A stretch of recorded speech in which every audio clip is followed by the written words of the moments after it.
জীবনে যাই আসুক, যত রকমের ঝড় তুফান আসুক, অস্থির হওয়া যাবে না, অধৈর্য হওয়া যাবে না।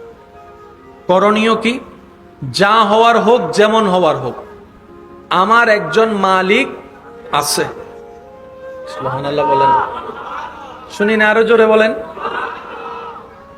আমাদের একজন মালিক, তিনি সবকিছু দেখেন, তিনি সবকিছু শুনেন, এমন একজন মালিক আমার সাথে এখন যা হচ্ছে সব ওনার নজরে আছে। আমাদের সাথে যা হচ্ছে সবকিছু ওনার নজরে, আর উনি চাইলে সেকেন্ডে রাত দিন হয়ে যায়, দিন রাতে রূপান্তর হয়, যিনি কোন বললে ফায়াকুন হয়ে যায়, এমন একজন মালিক আমাদের। বিশ্বাস করেন ভাই, আপনার জন্য পৃথিবীর সবাই যদি দরজা বন্ধ করে দেয়, 100টা দরজা যদি বন্ধ হয়, রাস্তা বন্ধ হয়, লিখে রাখেন 1000টা দরজা রাস্তা আপনার আল্লাহ আপনার জন্য খুলে দিবেই দিবেই দিবে। আমি আপনার এলাকা সম্পর্কে তেমন ভালো জানি না, সবাইকে আমি চিনি না, তবে আমি বলছি আপনারা একটু মিলাই দেখেন। এই এলাকায় এমনও কিছু বর্তমানে দনওয়ালা মানুষ আছে যারা একসময় বাতের বাতও পায় না। এই এলাকায় এমনও কিছু মানুষ আছে যাদের আন্ডারে শত শত মানুষ চাকরি করে, কিন্তু একসময় উনি নিজে চাকরি করছে 20 টাকা, 30 টাকা, 40 টাকার বেতনে। এলাকায় এমন অনেক মানুষ আছে যারা টাকায় অনেকে পড়ালেখা করে, কিন্তু সে নিজে জীবনে পড়ালেখা করার তেমন কোনো সুযোগ আছে না? আছে না?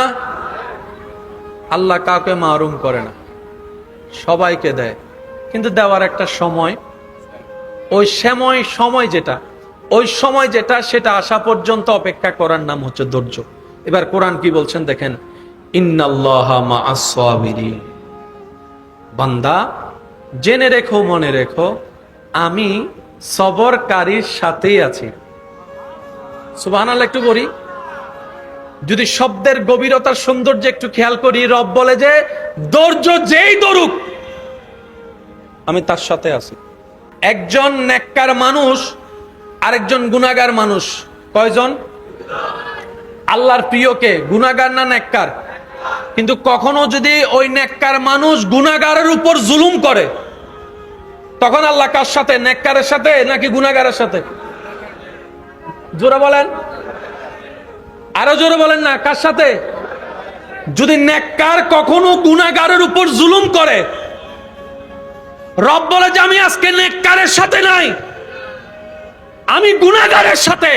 কারণ মজলুম যেখানে, আমি রবের রহমতও সেখানে। বলেন না সুবহান। সেজন্য যারা আপনাদেরকে কষ্ট দিচ্ছে তারা আপনাদের উপকার করছে। 1 নম্বর উপকার, আপনাদের গুনাহ মাফ করে দিচ্ছে। সুবহানাল্লাহ, আমি শুনি নাই তো। যারা আপনাদেরকে কষ্ট দিচ্ছে তারা আপনাদের গুনাহ মাফ করে দিচ্ছে। 2 নম্বর, যারা আপনাদেরকে কষ্ট দিচ্ছে তারা আপনাদেরকে হাসরের আযাব থেকে বাঁচাই দিচ্ছে। 3 নম্বর, যারা আপনাদেরকে কষ্ট দিচ্ছে তারা আপনাদেরকে সওয়াব দিয়ে আপনাদের গুনাহগুলো নিজের কাঁধে নিয়ে নিচ্ছে। 4 নম্বর, যারা আপনাদেরকে আজকে কষ্ট দিচ্ছে তারা আপনাদের জান্নাতে যাওয়ার রাস্তাটা সহজ করে দিচ্ছে। আচ্ছা সত্যি করে একটা কথা বলেন, এখানে যদি আল্লাহ পাক যদি কাউকে বলে তোর সারা জীবনের সমস্ত সম্পত্তি আমার নামে দান করে দে, আমি জান্নাতে একটা ঘর তুলে দিব, দান করবে কি করবে না? সবাই বলবে যে এখন লেখা নেন, এখন দেন, এখন। সিস্টেম আছে না? সিস্টেম আছে না? ঠিক একই সিস্টেমটা আল্লাহ এখানে করে। এখানে অনেকের বাচ্চা মারা গেছে, আছে না? হাসরে যাওয়ার পরে বাবাও আটকাই গেল গুনার কারণে, মাও আটকাই গেল গুনার কারণে, জান্নাত পাওয়ার কোনো সুযোগ। এবার তাদেরকে ফেরেশতারা জাহান্নামে নিয়ে যাচ্ছে। হঠাৎ করে একজন ফেরেশতা এসে বলে দাঁড়াও, তাদেরকে দাঁড় করাও, তাদের হিসাব পাল্টাই গিয়েছে, তাদের রায় চেঞ্জ হয়েছে। বলে যে কেমন চেঞ্জ? বলে যে তাদেরকে জাহান্নামে নয়, জান্নাতের রাস্তাটা একটু দেখাই দাও, জান্নাতের রাস্তা দেখাই দাও। সুবহানাল্লাহ একটু জোরে বলি না, জান্নাতের রাস্তা দেখাই দাও। এবার গুনাহগার বাবা, গুনাহগার মা দুইজনে ভাবতে থাকে, কি রে, জান্নাত পাওয়া তো দূরের কথা, জান্নাতের গ্রান পাওয়ার তো যোগ্যতা আমাদের কাছে নাই, গুনাহ করছি, আবার জান্নাত পেলাম কিভাবে? আল্লাহর তো কোনো হিকমত তো নিশ্চয় আছে। এবার জান্নাতের দরজায় দাঁড়ায় দেখে ছোট্ট একটা বাচ্চা দাঁড়ায় আছে। এবার সে জিজ্ঞেস করে, বলে যে তুমি কে? বলে যে বাবা আমারে চিনো নাই, আমাকে চিনো নাই। সুবহানাল্লাহ, আওয়াজ আসতেছে না? আমাকে চিনো নাই? বাবা মা বলে যে না আমি তো তোমাকে চিনছি না, তুমি কে? বলে যে আমি তোমার সেই সন্তান যে কোলে থাকা অবস্থায় আল্লাহ দুনিয়ার থেকে নিয়ে এসেছিল, তোমাদেরকে কিছুটা কষ্ট দিয়েছিল, আজকে তোমাদেরকে জান্নাতে দেওয়ার জন্য আমাকে মাসুম অবস্থায় আল্লাহ দুনিয়া থেকে নিয়ে আসছেন। তাদের বাচ্চা মারা গিয়েছে, আফসোস করেন না, যার মাল উনি নিছে আর উনি বুঝে শুনেই নিছে। একটু বলেন না রে ভাই, সম্পত্তি দিছে কে? আবার নিয়ে যাচ্ছে কে? মালিকের যা মন চায় তা করবে, আপনি আমি বলার কে? যারা বলে তারা বান্দা নয়, আর যারা মওলার খুশির উপর খুশি থাকে তারাই হচ্ছে খাস বান্দা, যার বাস্তব প্রমাণ কারবালার ময়দানে ইমাম আলী মাকাম ইমাম হোসেন দিয়ে গিয়েছেন। সুবহান। ইমাম হোসেন বলে, রব পানি তৃষ্ণা লাগছে। রব বলে যে হোসেন তুমি পানি না খেলে আমি খুশি হব। আমি আর বলতে বলবো না, আপনারাই বলেন জোরে জোরে সুবহানাল্লাহ। রব বলে যে হোসেন তুমি পানি না খেলে আমি খুশি হব। হোসেন বলে, ইমাম হোসেন বলে আল্লাহ তুমি যদি খুশি হও, আমি হোসেন আজকে না আজীবনই পানি খাওয়া তো দূরের কথা, আমি স্পর্শ পর্যন্ত করব না। কারণ মওলা বান্দার কাজই হচ্ছে রবকে খুশি করা, রবকে খুশি করা, রবকে খুশি করা। আপনার কি মনে হয় ইমাম হোসেন তৃষ্ণার্ত ভাবে দুনিয়ার থেকে গিয়েছেন? না রে না, এক তৃষ্ণা তো পানির তৃষ্ণা। আশেকরা একটু খেয়াল করবেন, এক তৃষ্ণা পানির তৃষ্ণা, আরেক তৃষ্ণা প্রেমের তৃষ্ণা। এরকম পানি তৃষ্ণা বুকের মধ্যে লালন করে ইমাম হোসেন অপেক্ষা করছে। তারা যত দ্রুত শহীদ করার চেষ্টা করছে, ইমাম হোসেন তার চাইতে অতি দ্রুত চলে যাওয়ার চেষ্টা করছে। তারা মনে করছে আমরা মারতে আছি, ইমাম হোসেন পরাজিত হবে। ইমাম হোসেন বলে তোদের চোখে পরাজিত হতে পারলেই তো রবের চোখে জিতে যাব। মনে রাখবেন, শয়তানের চোখে যে হারে রবের চোখে সে জিতে। শয়তানের চোখে যে জিতে রবের রহমতের চোখে সে হারে। এবার জগৎ দেখে ইমাম হোসেনের ডাইনে পানি, বলেন না বলেন, ডাইনে পানি, বামে পানি, সামনে পিছনে পানি, ফুরাত নদীর চারিদিকে পানি বন্ধ, চারিদিকে পানি। সবাই বলে যে ইমাম হোসেনের পানি নাই, ইমাম হোসেন এখান থেকে বসে হাউজে কাউসারের পানি দেখতেছে। যে দুই একজন আমাকে ভালোবাসেন ওনাদের উদ্দেশ্যে আমি আবদার করে কিছু কথা বলার অধিকার আছে বলে আমার মনে হয়। অনুমতি কি আছে আপনাদের? আমি সবাইকে উদ্দেশ্য করে বলছি না, যারা আমি অদমকে নিজের মনের সৌন্দর্যের কারণে নিজের মনে স্থান দিয়েছেন, আবদার করে ভালোবেসে তাদের উদ্দেশ্যে আমি দুই একটা কথা বলে আলোচনা গুছিয়ে আনবো।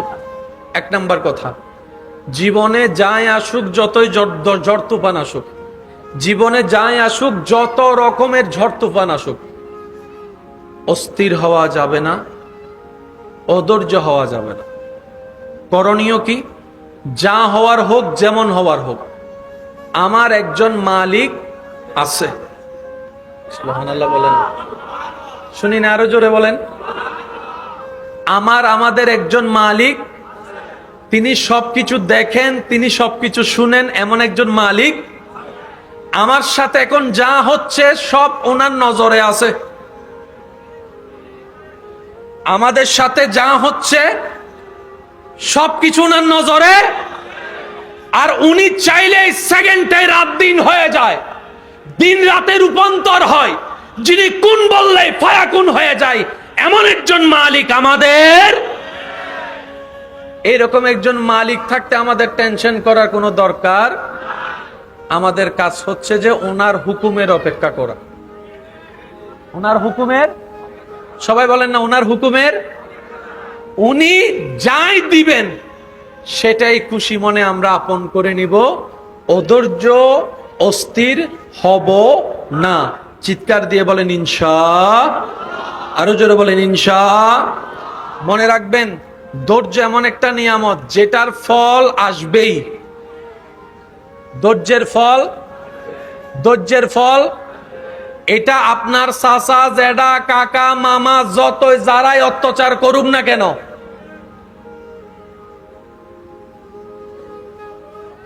কথা বলেন না, শুধু তাকায় থাকবেন রবের রহমতের দিকে।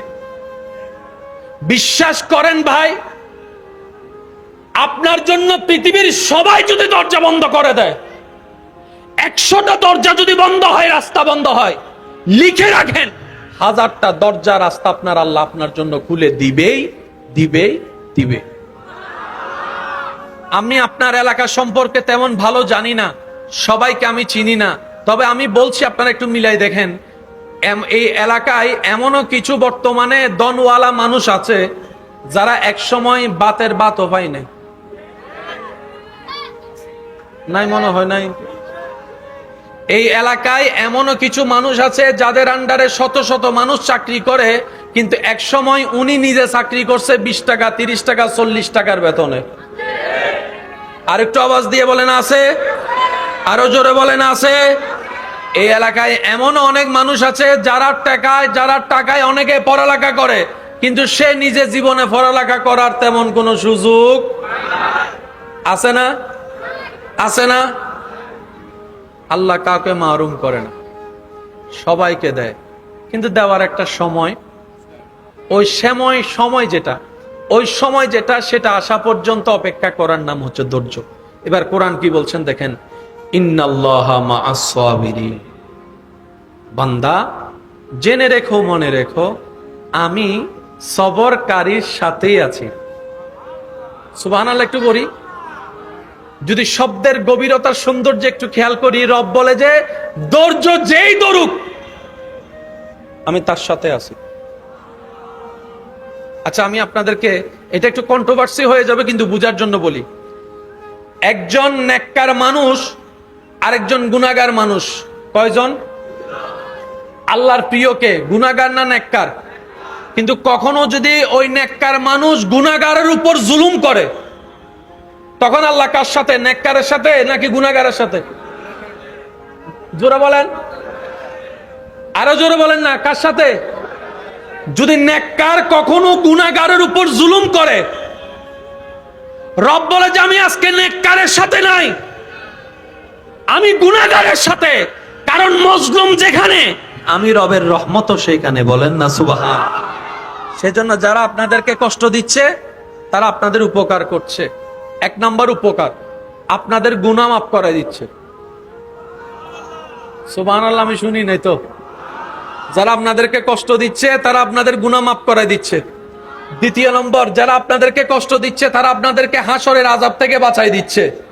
3 নম্বর, যারা আপনাদেরকে কষ্ট দিচ্ছে তারা আপনাদেরকে সওয়াব দিয়ে আপনাদের গুনাহগুলো নিজের কাঁধে নিয়ে নিচ্ছে।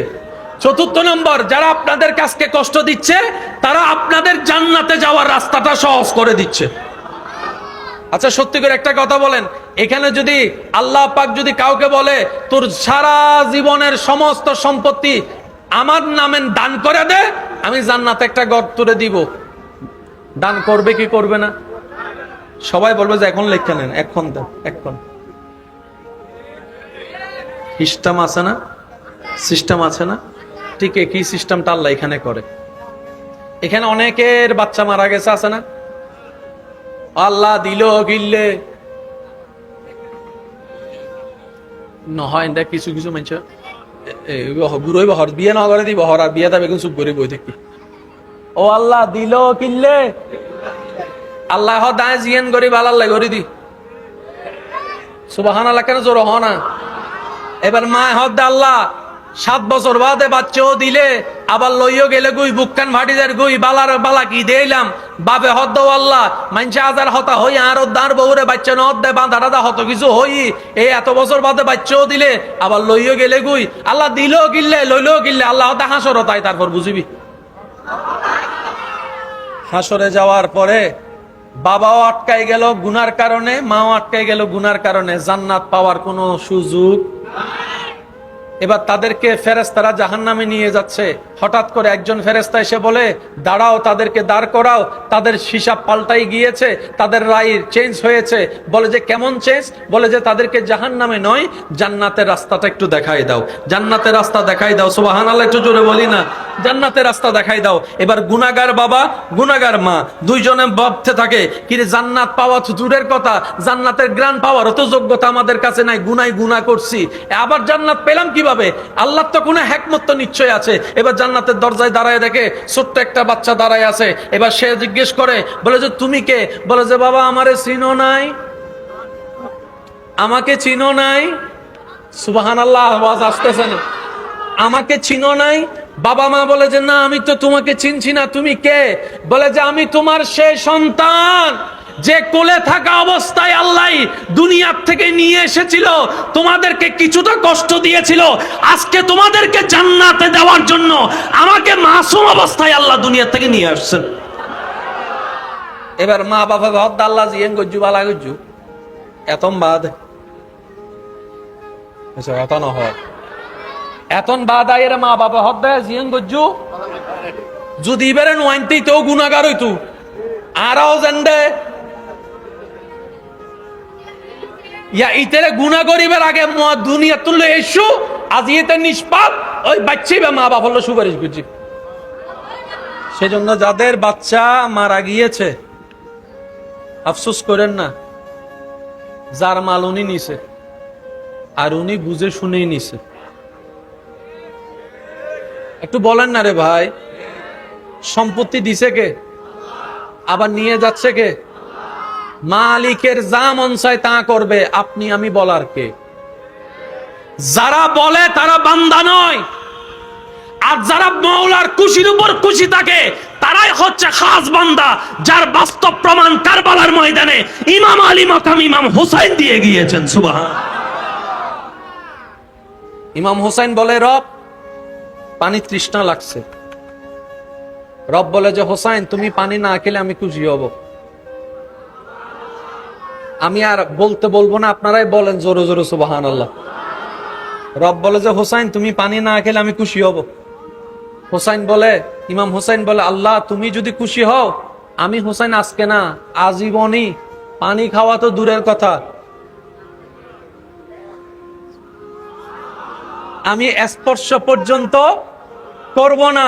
কারণ মওলা বান্দার কাজই হচ্ছে রবকে খুশি করা, রবকে খুশি করা, রবকে খুশি করা। আপনার কি মনে হয় ইমাম হোসেন তৃষ্ণার্ত ভাবে দুনিয়ার থেকে গিয়েছেন? না রে না, এক তৃষ্ণা তো পানির তৃষ্ণা। আশেকরা একটু খেয়াল করবেন, এক তৃষ্ণা পানির তৃষ্ণা, আরেক তৃষ্ণা প্রেমের তৃষ্ণা। পানি দে বাদশাহ খাদেমা হদ দেয়, তোরে দিম ঠিক আছে, অর্ধক রাজক তাঁরে লেহি দে, দিব না দিব, সত্যি করে হন দিব না দিব, ওদাকে হাই লই, অর্ধক তো আছে। পানি বেন জিনিস, ওই রকম পানি তৃষ্ণা বুকের মধ্যে লালন করে ইমাম হোসেন অপেক্ষা করছে। তারা যত দ্রুত শহীদ করার চেষ্টা করছে, ইমাম হোসেন তার চাইতে অতি দ্রুত চলে যাওয়ার চেষ্টা করছে। তারা মনে করছে আমরা মারতে আছি, ইমাম হোসেন পরাজিত হবে। ইমাম হোসেন বলে, তোদের চোখে পরাজিত হতে পারলেই তো রবের চোখে জিতে যাব। মনে রাখবেন, শয়তানের চোখে যে হারে, রবের চোখে সে জিতে। শয়তানের চোখে যে জিতে, রবের রহমতের চোখে সে হারে। এবার জগৎ দেখে ইমাম হোসেনের ডাইনে পানি, বলেন না বলেন, ডাইনে পানি, বামে পানি, সামনে পিছনে পানি, ফুরাত নদীর চারিদিকে পানি বন্ধ, চারিদিকে পানি। সবাই বলে যে ইমাম হোসেনের পানি নাই, ইমাম হোসেন এখান থেকে বসে হাউজে কাউসারের পানি দেখতেছে। আরো জোরে এই জিনিসটা ওনারা বুঝি পেলে এত একখানা হালকা সিডিং হম ফরিন একখানা মুরব্বী কলে মারত নবাজি গুরু ভকল আওয়াজ ন দিব, মুরব্বী কলে আওয়াজ দিন। বহু সময় কিছু মানুষ শহরাত মরিবার টাইমত বিছানা যাতে শুইতে হয়, বেগুনে যাই রে একটা বোধ মুরব্বী কলা মাঞ্চুরা হদে দরজাতুন কেন উনিলে হইন বাজি দরজাতুন এ রাস্তা করি দে নহয়, এই জানালা তুন সর এন্দি ফরত গড়ি দে, এই রাস্তা করি দে দাদা নাতি টাতি বেগুন জুন গিরিব হইতে কি দাদারা দাদি রে দেখ নাইর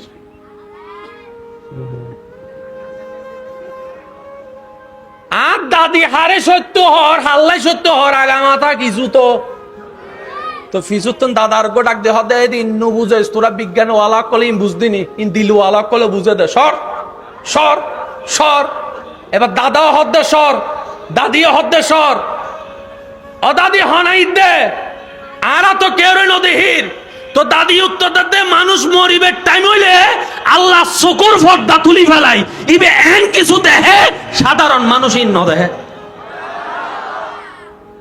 এ হঠাৎ কি কের হনো দ্বিমত আছে না দ্বিমত তাইলে সিডাং জগু